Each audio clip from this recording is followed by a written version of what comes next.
Johnny, question for you. Yeah. If I was somewhere in Kokomo and it wasn't our house and it wasn't the flower shop, where would I be? Easy. Humble home. Yes, you're right. You guys, listen up. Humble Home is my absolute favorite place to be for so many reasons. No matter what I am looking for, I always check Humble Home first. Clothes, shoes, toys, decor, furniture, makeup, they literally always have something that I need.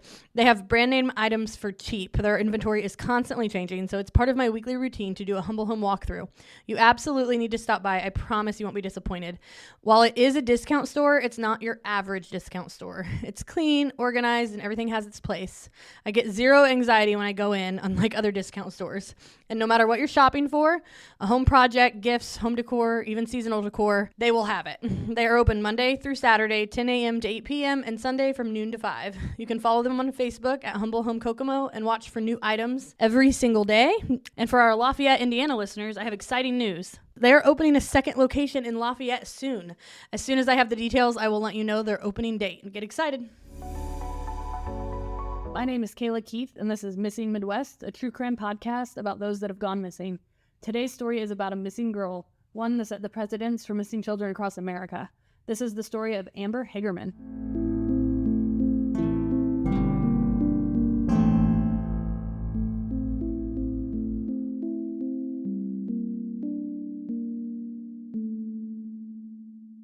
Hey. What's up? Not much. Just loving fall. It is officially fall. I had to wear a flannel to the boys' football game, and I'm here for it. Baby Ray was looking cute as ever in her little fall football outfit. She had a little sweatshirt, a little hat. I'm ready for it. It's good stuff. We made soup. We did. Potato soup. Big fan. We're here. Here to stay. Fall. I got my cherry. Shout out Haneland's Orchard. Johnny's been talking about Haneland's cherry cider for the past 3 months. Listen, it is my favorite. I love cherry cider, and Haneland's always does a good job. I grew up with the Haneland's when I was a kid. And it's just a place when fall comes, I'm like, I got to get over to Haneland's. Which he doesn't go to the orchard for the basic fall thing like I do. I want to go to the orchard for the pumpkins and the apples and all of. Johnny walks straight in, buys cider, I'm in and out. Straight back to the car. I'm in and out. He's done. His orchard trip is over. I'm happy. 3 gallons. Put one in the freezer. Last us for a little bit, and then he'll go walk straight in, get more, and leave. Yeah. He's not there for the cute stuff, but listen, they have some good hats. I think I'm gonna get a hat because I like it that much. I want to represent. A little free ad for you there, Haneland's Orchard. I love local. We love local. I also decorated my house for fall. It's located precisely in the middle of nowhere between Greentown and Converse, but good memories there. Good people. It's cute little orchard. I like it. With good cider. Heck yeah. Cider slushies are good. Yep. What else? Oh, we made fall candle scents. Oh yeah, we've been crushing. I don't want to talk too much about candles because I kind of talked about it, but I like. They all know. That I like the Wayne Stanley yeah. from Bo Digital. I think he's generated a hashtag called #CandleBro. Hashtag #CandleBro. Johnny loved it when I told him. We're in this. Wayne also admitted that he too loves candles. Dude, here's the funny thing. Every time I tell another dude about the whole candle thing, their reaction is almost like, dude, I love candles. They secretly admit that they love candles. Yeah. So I think there's a whole underground. I'm just bold enough to make them. Yeah. I think there's just candle bro hashtag candle. I think if you looked your dude right now in the face and said, "Hey, what are your thoughts on candles?" It'd probably be a positive thing.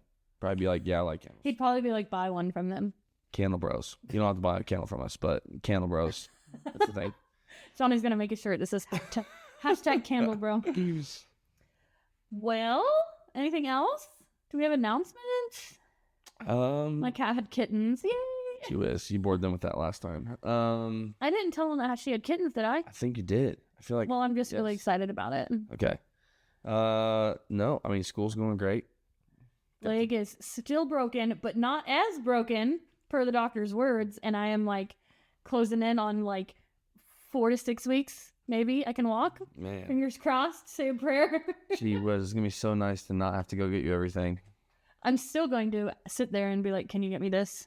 Yeah, and I'm hoping for a while you forget that my leg's better, since you've just been doing it. It's also just apparently just walking across our house is a safety concern for you, so I guess you'll always have that on me.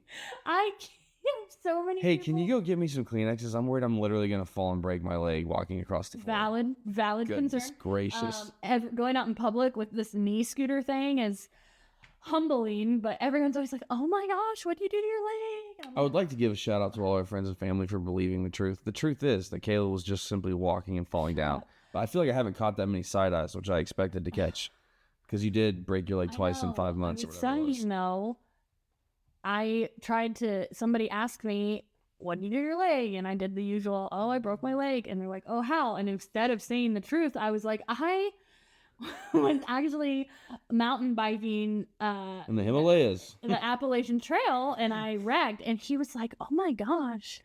And he believed me. And there was just like a second that I felt not as bad about myself. And then my brother and my sister and you were very quick to jump in and be like, no, she wasn't. And they told the truth. But for a second, he believed me. Man. So I'm going to try to come up with truth will get you. A story that's maybe just like not as lame as falling in my bedroom, but not as extreme as mountain biking. I got to come up with like a happy medium. So that's where I'm at. I'll let you know when I come up with a story next week. We will. Speaking of stories, believable. Why don't you tell me about this girl here? I am going to tell you a story today. Let's get into it. We are going to Texas. I've never been to Texas. I hope I don't have like a whole bunch of fans in Texas. They get mad when I say I have no desire to go to Texas because they have spiders and heat. I don't like spiders. And I don't like either of those things. We got some friends in Texas, though. Shout out Chad and Aubrey Singleton and the kids. They have the cutest kids ever. The squad. Chad sang at our wedding. They probably don't listen, but I mean, hey. He listened to my fantasy football podcast. He did. Maybe not true crime. That's okay. That's fine. Other than that, I have like no knowledge of Texas other than like big spiders, big snakes, lots of heat. 3 things that I'm really not a fan of, but hey, I'm not saying I'll never go there, but you know. Arlington, Texas. Know anything about Arlington, Texas? They like football there. I figured you would know. I was gonna say there's definitely pretty much every big city in Texas has some football correlations. Yeah, I meant Texas in general is like Arlington. Big football. So I think do the Dallas Cowboys play in Arlington? I can't remember. Maybe that's a lie. I might be lying. Don't you think they probably play in Dallas? I think Arlington and Dallas are really close. I don't know.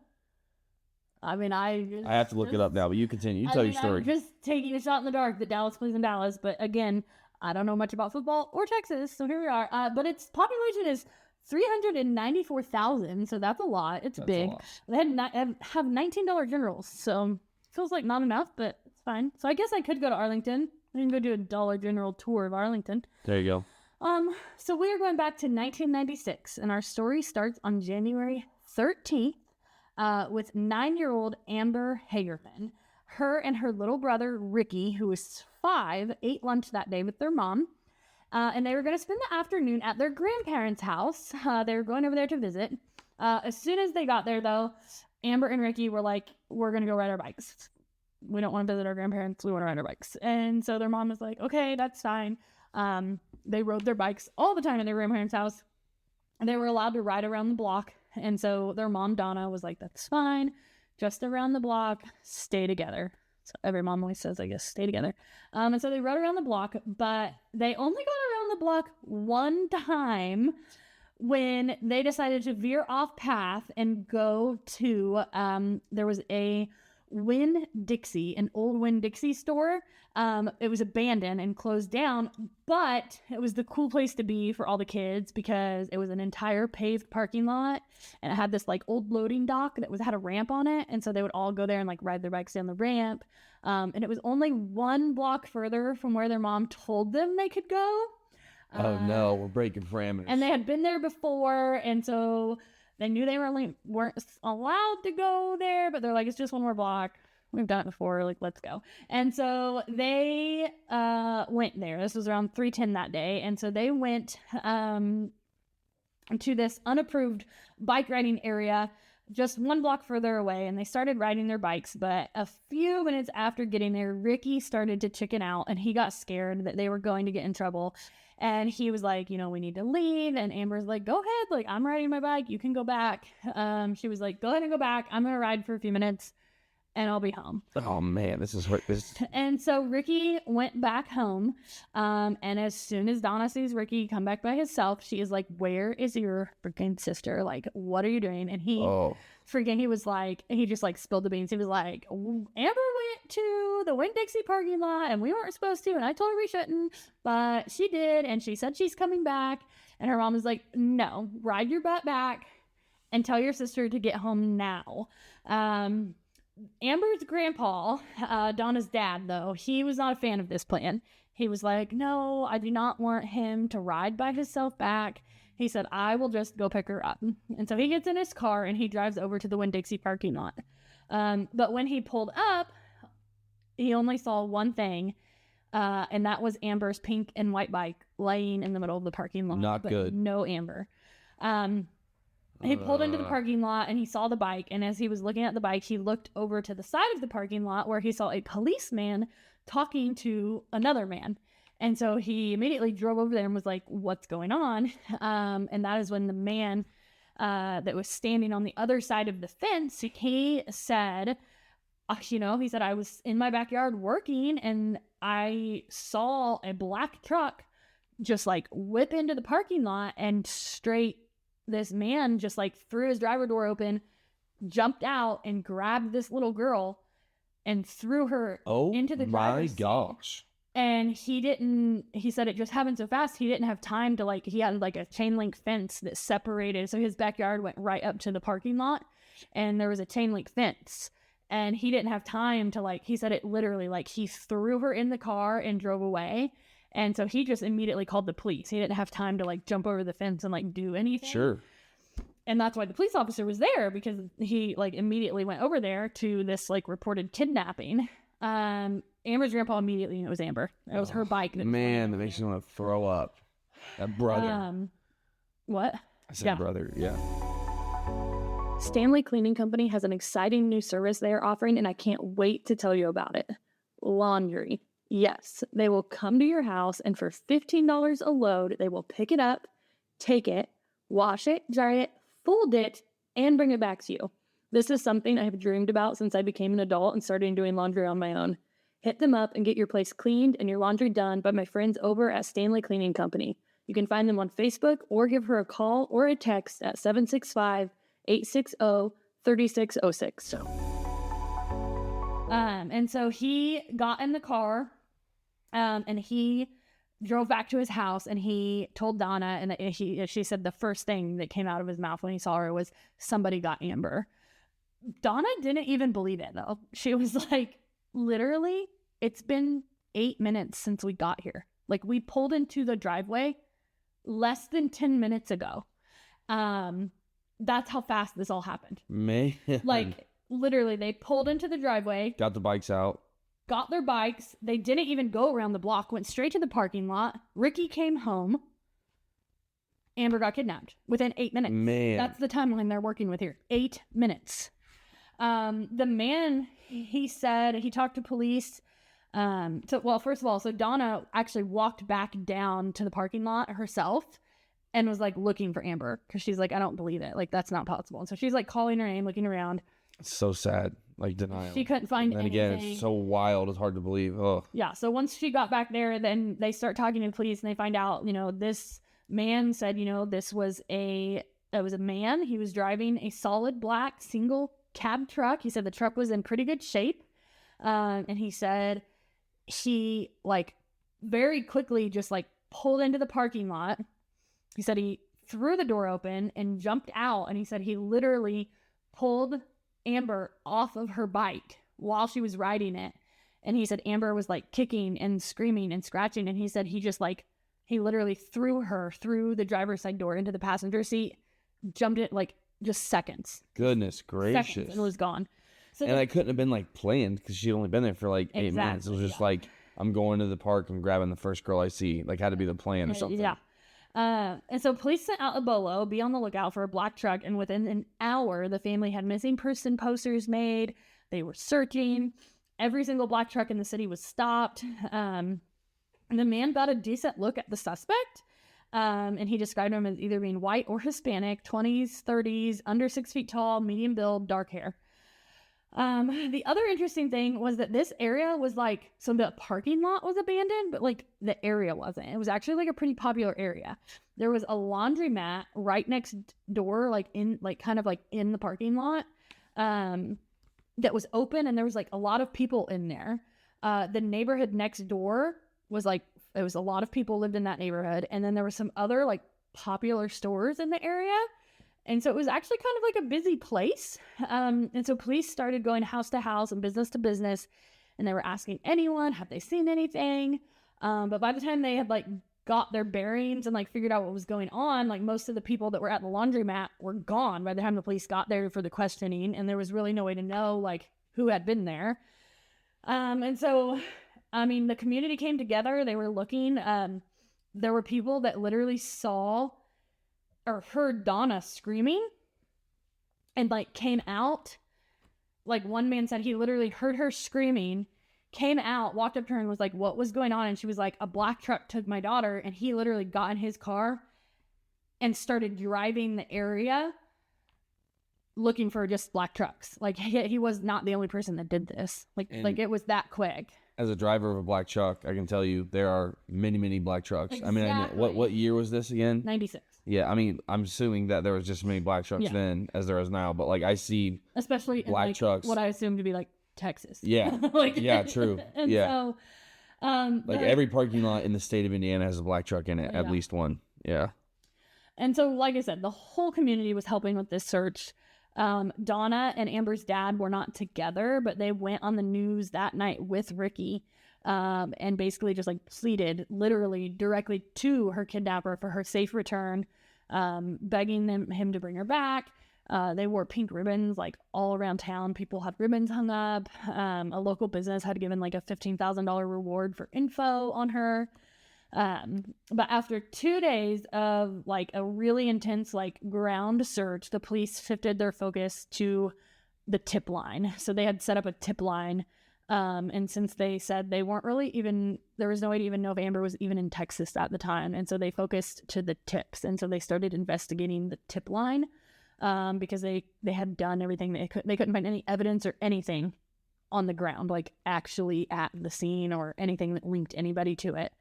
And so they started going through the tips. Didn't find anything there. The FBI child abduction and serial killer unit came in to help. And they said that they investigated every tip, even the ones from psychics. Wow. And nothing came up. So on day 4, a local man was out walking his dog behind his apartment building. It was 4 miles from where Amber was abducted, and he saw something white in the creek.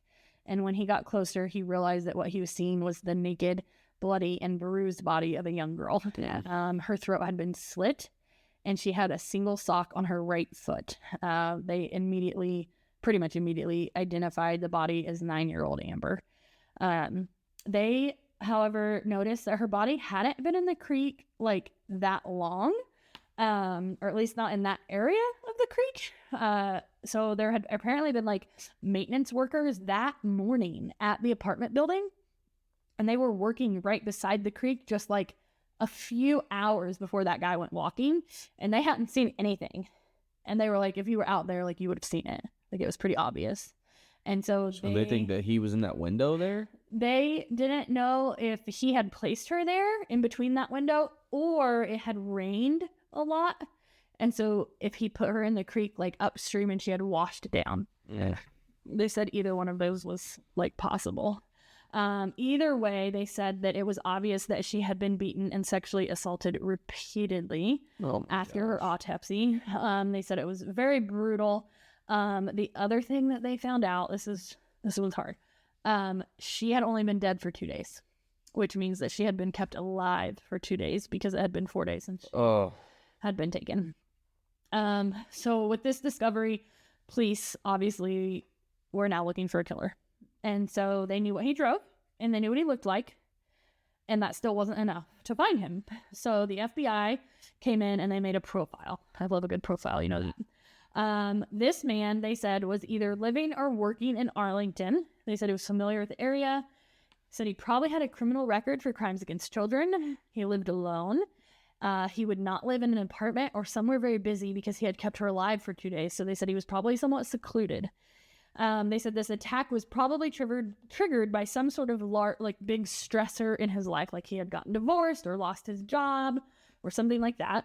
And they also noted that this was not planned at all, like you said.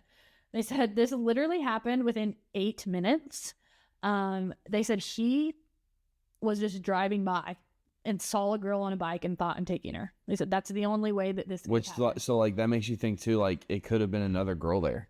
Like if she wouldn't have been there, would he have grabbed a different girl? Yeah, he was not targeting Amber. He was literally just like, he just saw a girl in literal crime of opportunity.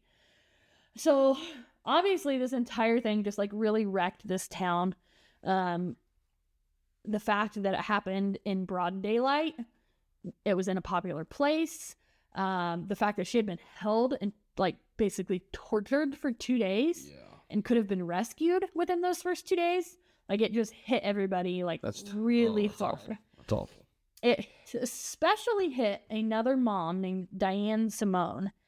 She had watched this entire thing like happen on the news.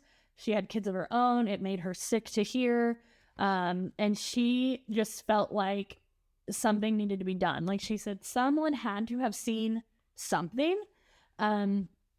She said the problem was though, like somebody probably saw something and they didn't know what they were seeing. Like someone in that laundromat might have seen something and didn't know that they witnessed an abduction or something like that. And so they didn't know that they needed to be calling this information in. And so Diane, actually called into a local radio station one day and she just like shared how like frustrated she was at the idea of this happening in her town and that nothing, got done quickly enough or, and that they had this 2 whole days of being able to rescue her and they weren't able to do it. And so she said on air, like, what if there was a way, that you guys as the radio station, you guys issue these reports for tornadoes and severe weather. And within minutes, we're all alerted that there's a tornado coming. So why can't we do that for missing kids? And something that interrupts something to get people's attention, something that would happen, within minutes of a kid getting taken. And so people freaking loved the idea. They were like, this is a great idea. Why haven't we done this? And so it started local at first, just in Arlington. And the local law enforcement actually worked with all of the media agencies in town, the radio agencies, media agencies, whatever, to come up with a plan for an immediate broadcast that would interrupt regular programming for a missing child. And 9 months later, Diane unveiled the Amber Plan across the United States, known as the Amber Alert. Amber, obviously for Amber Hagerman, but also it stands for America's Missing Broadcast Emergency Response Alert System. Wow. And so that is where the Amber Alert came from, this case, Amber Hagerman. And so the plan was, as soon as an abduction was confirmed, the police would alert the local radio station with the immediate facts. They would break into programming and they would announce it. And this was where it basically made the community like part of law enforcement. They were the eyes and ears. They were out on the streets and they were able to cover more ground than the police ever could by themselves, all within minutes. And so they covered more space, and like I said, than they had ever been able to do. And since then, since 1996, obviously it has evolved, and the TV got involved, online got involved, and highway signs, they can put it on like the digital billboards, highway signs, and then now our phones. I was going to say, now it happens everybody's phones gets exactly. it, yeah. Bo Digital is the secret ingredient you need for success in marketing your small business. From logos and flyers to social media and videos, Bo Digital can create the marketing you need to set yourself apart. Oh, and they build websites too. Not only do they help my small business, but did you know that they help many others around Kokomo too, including Solidarity Community Credit Union, the Lindy Owsley and Chanel Cahill Real Estate Team, Hope Behavioral Services, and even the Kokomo Symphony. Let Bo build a custom plan for you today. Learn more at bowdigital.com. That's BOWE digital.com. for one of the statistics I found, though, was it said, so in 2019, there was over 420,000 children reported missing. Wow. Only 145 of them were issued Amber Alerts. And that is because the criteria for an Amber Alert is actually like extremely specific, okay? So they will only issue an Amber Alert, like police have to believe that this child is in like immediate danger. Like they have been, they have to be obviously abducted and in danger. They have to be younger than 17, and there has to be enough descriptive info about the child and the suspect and or vehicle that the public actually knows what they're looking for. So like in Amber's case, that makes sense. The black truck. They knew what Amber looked like. They knew what she was wearing. They knew the dark-haired man and a black truck. So that was like, and they knew that she had been taken. Like a man had actually physically seen her be taken. We have witnesses saying she was taken. So you can't, they will not issue an Amber Alert if like they think somebody has been taken. So like if an Amber Alert gets issued, you know it's the real deal. Like something is happening right now. And so that is where it all came from. Like that's the story of Amber Hagerman. That's where the Amber Alert came from. Amber's case was never solved. In 2021, they announced on the anniversary of her disappearance that they have DNA evidence, and they encouraged anyone that knew something to come forward, and they believe that they will hopefully be able to solve it one day through like familial DNA. But they still were never able to identify who that man was in that truck. Damn. And you can't help but wonder if the Amber Alert had been a thing, like would Amber's case have turned out differently? Like, Man.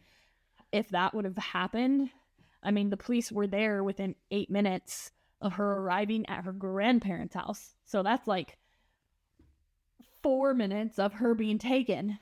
Imagine if that police officer knew what would have been able to be like, I have a confirmed abduction, black truck, this man, like, man, getting that information out would have been crucial in that case. Well, and if you think about just like on like parameters, I mean, like Arlington is in between Dallas and Fort Worth, so like smack dab in the middle. So those are two pretty big cities. Like if you could have got the word out, I mean, to get out of Arlington, you would have had to go through. Well, he probably never left Arlington. They found her body 4 miles from where she was abducted.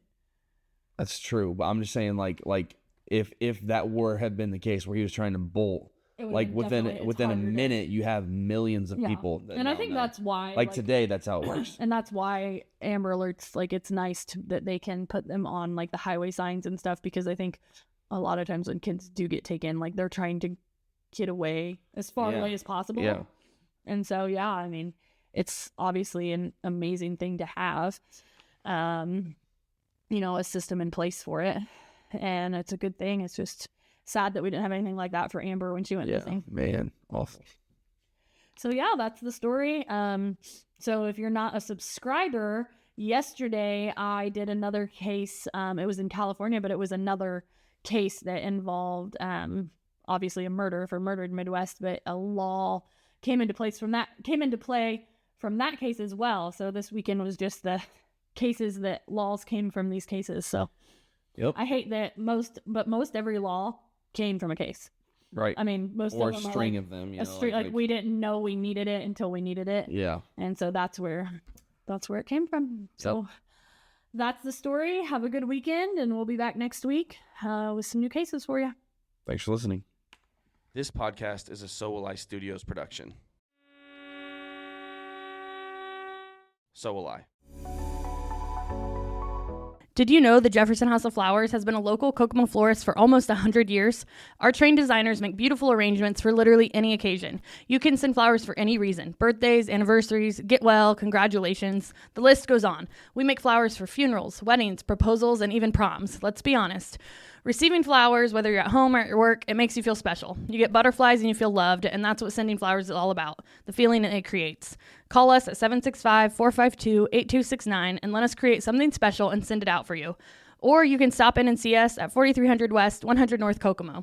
We always have a cooler full of flowers that are ready to go, as well as a boutique full of gifts. Shop local, support local, and send flowers.